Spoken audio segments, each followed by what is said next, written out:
를 콕 짚어보는 10분 인터뷰 시간입니다. 대우조선해양 사내하청노조의 파업, 이게 어디서 어떻게 매듭을 풀어야 할지 난감한 상황인데요. 자, 노동자들은 이대로 살 수는 없지 않겠느냐, 이런 또 호소를 하고 있습니다. 자, 오늘은 대우조선해양 하청노동자 직접 연결해서 이야기를 들어보겠습니다. 자, 민주노총 금속노조 거제통영 고성 조선하청지회 이김춘택 사무장을 연결하겠습니다. 자, 사무장님 나와 계시죠? 네, 안녕하세요. 네, 지금 파업이 50일 가까이 진행되고 있고요. 일도크에서 점거 농성을 하신 것은 약 한 달. 자, 지금 가로 세로 1m 철창 안에 이제 스스로 갇힌 분도 계시고 또 무기한 단식 농성 하시는 분도 계신데 건강을 포함해서 현재 어떤 상태십니까? 예, 워낙 좁은 공간 안에 있다 보니까 움직임도 어려워서 건강이 좋을 리는 없고요. 근데 네. 어쨌든 의지로 버티고 있는 상황이고요. 그래서 저희도 이 문제가 하루빨리 좀 합의가 돼서 타결돼서 좀 안전하게 나올 수 있기를 좀 바라고 있습니다. 네, 합의 타결 안전하게 나오길 바란다. 자, 파업에 동참하지 않은 다른 노동자분들도 있어요. 주로 어떤 이야기를 좀 주고받고 있습니까? 파업에 동참하지 않은 노동자들도 마음은 똑같은 마음일 겁니다. 근데 이제 여러 가지 어려움들이 파업을 한다는 게 그렇게 쉬운 일은 아니거든요. 네. 그래서 저희가 지난번에 생계기금 모금 10,000원씩 10,000명 모금을 했는데, 목표보다 많은 돈이 모였고, 그건 또 우리 동참하지 않는 그런 노동자들께서도 많이 참여해 주신 것으로 알고 있습니다. 네. 자, 여러 가지 이유로 파업에 동참은 어려움이 있지만 마음은 같을 거라고 보신다. 자, 오늘 오전에 고용노동부 권기섭 차관의 인터뷰에서요. 지금 파업 방식이 전근대적이다. 대화를 통해서 문제를 해결해야 한다. 이런 입장을 냈는데 어떻게 들으셨습니까? 저희가 이렇게 이제 일도크 점거까지 하게 된 과정이 있어야 되는데요. 네. 저희가 이제 파업 투쟁을 하고 나서 회사가 이제 관리자들을 동원해서 투쟁 중인 조합원들한테 폭력을 행사하거나 농성장을 부수고 이런 과정들이 있었습니다. 네네. 이제 그런 과정들에서 저희가 이제 조합원을 보호하고 또 노동자 간의 갈등을 마찰을 피하기 위해서 어쩔 수 없이 선택한 방법이고요. 저는 전근대적이라고 한다면 이 대우조선 회사의 지금 노동자 파업을, 특히 하청 노동자 파업을 대하는 이 방식이 정근대적이지 않을까 생각하고요. 네네. 그러다 보니까 여러 가지 어려움들이 발생했다고 저는 생각하고 있습니다. 네, 파업을 대하는 사측의 태도, 입장도 정근대적이다, 이렇게 얘기를 하셨어요. 지금 사실은 파업하면 노동자 쪽에 관심, 초점이 쏠리지 사측이 어떻게 했는가 이런 문제들은 많이 보도되지 않아서 그럴 수 있다는 생각이 듭니다. 자, 조선업계에 최근에 모처럼 훈풍이 불고 있다. 사실 수년 동안 찬바람이 쌩쌩 불지 않았습니까? 근데 조선업계가 모처럼 활기를 펴고 있다 하는 기사들이 나오는 상황에서 왜 파업이 일어난 것인가 궁금해하는 국민들 많으실 것 같아요. 파업의 네네. 이유를 좀 설명해 주십시오. 파업의 가장 중요한 임금은 저희 말로 하면 임금 원상 회복.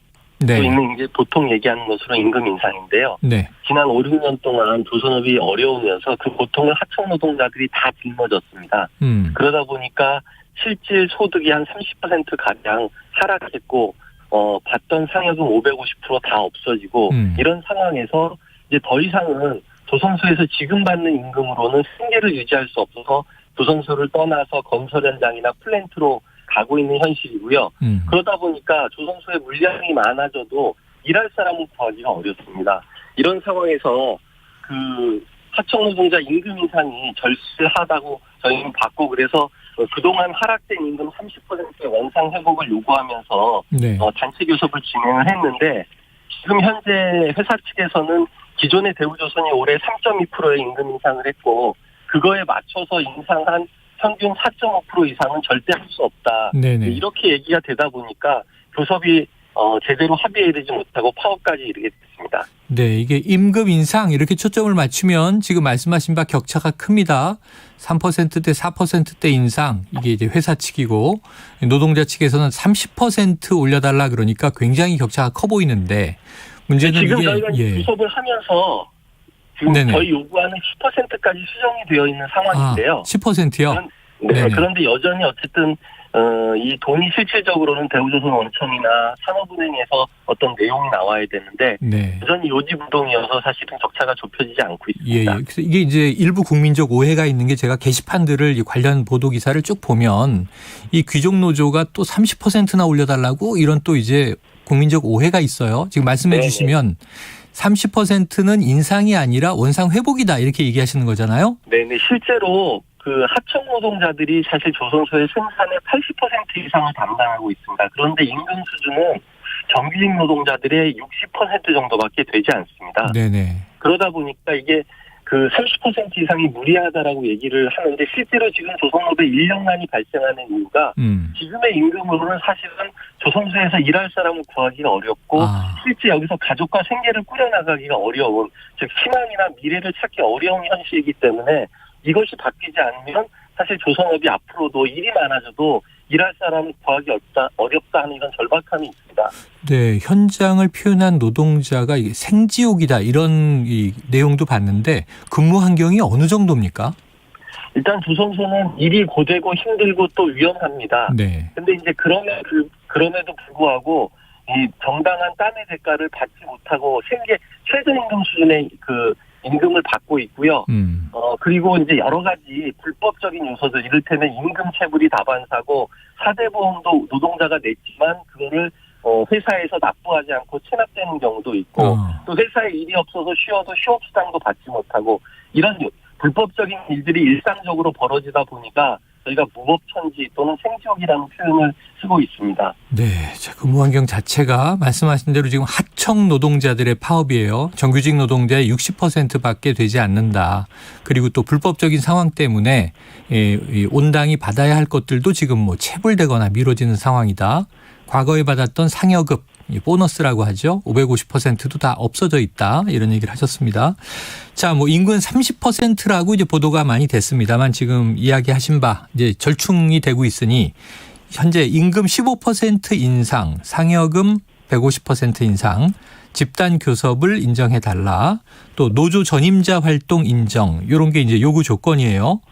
이 모든 게 과거에는 누리던 그런 대목들입니까? 노동조합이 없었기 때문에 사실은 뭐 노동조합 활동이나 이런 건 과거에 누리던 거라고 볼 수 없고요. 노동조합은 없었고 과거에는. 예. 근데 임금은 아까 말씀드린 것처럼 많이 하락되어 있는 상태고 낮아져 있다. 예, 상여금도 연간 550% 있던 것이 최저임금을 올리는 대신에 그 상여금을 없애는 방식으로 편법으로 해서 지금 다 없어진 상황입니다. 네. 자, 오늘 오전 고용노동부 차관 인터뷰에 또 요 얘기도 등장을 했어요. 이 조선업 호황기 때 임금을 요구하는 것이다. 이런 얘기를 하시던데 지금 현재 이 아까 말씀드렸지만 한동안 조선업이 이제 굉장히 불황으로 알고 있었는데 최근에 좀 회사 경영 상황은 어때요? 나아지고 있는 겁니까? 뭐 대우조선 올해는 뭐 적자가 많이 난다고 얘기를 하는데 이제 뭐 철판값이나 이런 것들이 올라서 그런 것을 반영해서 적자라고 얘기하는데 네네. 하청 노동자들 입장에서는 그럼 우리는 언제까지 이 저임금으로 생계 유지가 어려운 상황에서 일을 해야 되느냐? 네. 철판값이 오르면 그것을 경영에 반영하듯이 지금 하청 노동자의 저임금을 해결하지 않으면 인력난을 해결할 수 없는데 네. 이것은 그러면 경영에 반영될 수 없는 것인가 그런 반문을 하고 있습니다. 네, 그래요. 자, 이 비싸진 비용 그러니까 재료는 이제 뭐 이게 공급이 끊길 수도 있지만 결국 인력 문제는 이렇게 이제 갈등으로 터져 나올 수밖에 없는데 다른 해법이 필요해 보입니다. 자, 사측의 입장은 이래요. 전체 협력사가 100여 곳인데 이 중에 하청지회 조합원이 소속된 곳은 이 22개에 불과하다. 약 5분의 1 정도. 그리고 22개 업체 이 근로자 중에서 2,850명 중 하청지회 조합원은 350명. 적은 숫자다. 그럼 나머지 근로자들은 임금 인상 폭이 4.5에서 7.5%였다는 건데 이게 좀 그럼 지금 이제 노조의 주장이 좀 무리하다 이렇게 들리는 대목이거든요. 실제 그렇습니까? 어떻습니까? 그러니까 지금 어쨌든 나머지 노동자들은 기존처럼 그냥 회사가 올해는 이만큼 줄 테니까 사인해라. 그래서 전부 사인을 한 건데요. 네네. 이것이 마치 노동자들하고 임금 협상이 되거나 뭐 임금 협의가 돼서 그렇게 다 합의를 한 것처럼 그렇게 보도되고 있는 거는 좀 사실과 다르고 이를테면 네. 매년 노동자들은 그냥 회사에서 올해는 100원 인상이다, 올해는 200원 인상이다, 사인해라. 그러면 그걸로 사인하는 것으로 받아들였습니다. 예, 근데 예. 이제 노동조합이 만들어지다 보니까 노동조합은 단체 교섭을 통해서 임금 인상을 요구할 수 있고, 네. 그리고 그 임금 인상 요구와 관련해서 회사와 격차가 있어서 파업을 할 수 있고, 이러다 보니까 지금 파업을 하게 되고 지금까지 와 있는 것이라고 보시면 될 것 같습니다. 네, 알겠습니다. 자, 이게 기업 내 노사 관계, 노사 분규 우리가 이렇게 얘기를 하고 있는데요. 이 협의가 원만히 진행되려면 산업은행이 나서야 한다, 이런 이야기가 나왔습니다.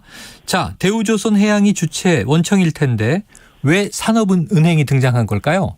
이게 이제 원하청 구조 때문에 그러는데요. 하청업체는 원청으로부터 기성금을 받습니다. 근데 네. 그 기성금의 90% 정도가 하청 노동자의 임금입니다. 네. 그렇기 때문에 그 원청이 기성금을 올려주거나 다른 형태로 재원을 마련해주지 않으면 하청업체는 하청 노동자의 임금을 올릴 수가 없습니다. 네네. 올해도 마찬가지인 거고요. 그래서 실제 하청 노동자의 임금을 올리기 위해서는 원청 대우조선해양, 특히 대우조선해양은 산업은행의 관리를 받고 있기 때문에 네네. 산업은행이 이 저임금 문제를 해결하기 위한 어떤 정책적 결단이 필요하다고 저희는 요구하고 있습니다. 네, 결국은 이제 이게 재원의 문제인데 대우조선해양은 산업은행 관리하에 있다. 과거에 공적 자금이 워낙 많이 투자가 돼서 투입이 되면서 산업은행이 관리하고 있다. 그러니까 주체는 산업은행이다, 이런 말씀이십니다. 자, 윤석열 대통령 어제 굉장히 화제가 됐죠. 기다릴 만큼 기다렸다. 이 공권력 투입을 암시하는 거 아니냐, 이렇게 해석이 됐는데요. 점거농성을 풀어도 교섭은 계속 또 하실 수 있는 거 아닌가 하는 얘기도 있어요. 어떻게 보십니까? 네, 저희는 사실 지금 어떻게 보면 막바지에 몰려있는 그런 상황이고요. 네. 그래서 저희도 교섭을 빨리 마무리 짓고 저희도 농성을 풀고 다시 현장으로 복귀할 수 있으면 좋겠다는 생각으로 최선을 다해서 교섭을 하고 있습니다. 네. 자, 어제 이정식 고용노동부 장관이 거제를 방문했는데 요거는 이제 이해가 되는 대목이에요. 그런데 이상민 행안부 장관, 또 윤희근 경찰청장 후보자도 함께 거제를 방문했어요. 그 만남에서 좀 어떤 이야기가 오갔습니까? 저희가 고용노동부 장관은 만나 뵀는데요. 행안부 장관님을 만나 뵙거나 그렇지는 않고 어떤 이야기를 나눈 것은 없습니다. 예. 다만 고용부 노동부 장관님한테는 저희의 입장이나 이런 요구, 이런 것들을 말씀드렸고, 네. 또 노동부 장관님은 정부 입장에서 원만히 잘 해결됐으면 좋겠다, 그리고 정부가 지원할 수 있는 것들을 찾아보겠다, 이런 말씀을 나눴습니다. 네, 그래요. 알겠습니다. 고용노동부 장관과 어제 짧은 만남이 있었고, 이 행안부 경찰청은 만나지 못했다. 자, 지금 이 파업을 지켜보고 있는 국민들과 정부 그리고 사측에 좀 하고 싶은 말을 한번 정리해서 말씀을 주시죠. 예, 사실은 하청 노동자의 임금 인상 요구가 이렇게 이런 극단적인 형태의 투쟁으로 표출될 수밖에 없는 지금 현장에 이런 구조, 하청 노동자들의 권리, 이런 문제들이 있습니다. 네. 국민 여러분께서는 좀 더 관심을 가져주셨으면 좋겠고요. 저희 조선소 하청 노동자뿐만 아니라 전국에 수백만 비정규직의 삶이 저는 비슷하다고 생각을 합니다. 그래서 이 비정규직 노동자들의 현실에 좀 더 관심을 좀 가져주셨으면 좋겠습니다. 하여튼 열심히 교섭해서 빨리 타결할 수 있도록 노력하겠습니다. 네, 자, 이게 공권력 투입 얘기도 하고 나오고 그러다 보니까 좀 불안불안한데요. 좀 이제 합의 가능성 좀 높아져 있습니까? 오늘 현재? 아직까지는 크게 좁혀져 있지 않고 있는데요. 네. 이제 합의를 해야 된다는 그런 당위성들을 공감하고 있기 때문에 한번 노력해 보겠습니다. 알겠습니다. 한번 기대를 해보죠. 지금 이제 이 약 한 달 혹은 50일 파업, 자, 기다릴 만큼 기다렸다. 대통령의 발언도 있었는데 노동자 측에서는 우리는 8년 동안 극심한 상황을 버텨왔습니다 하는 호소를 하고 있습니다. 자, 아마 이 청취자분들이 판단하시겠죠. 오늘 말씀 고맙습니다. 네, 고맙습니다. 예, 지금까지 금속노조 거제통영고성 이 조선하청지회 이김춘택 사무장이었습니다.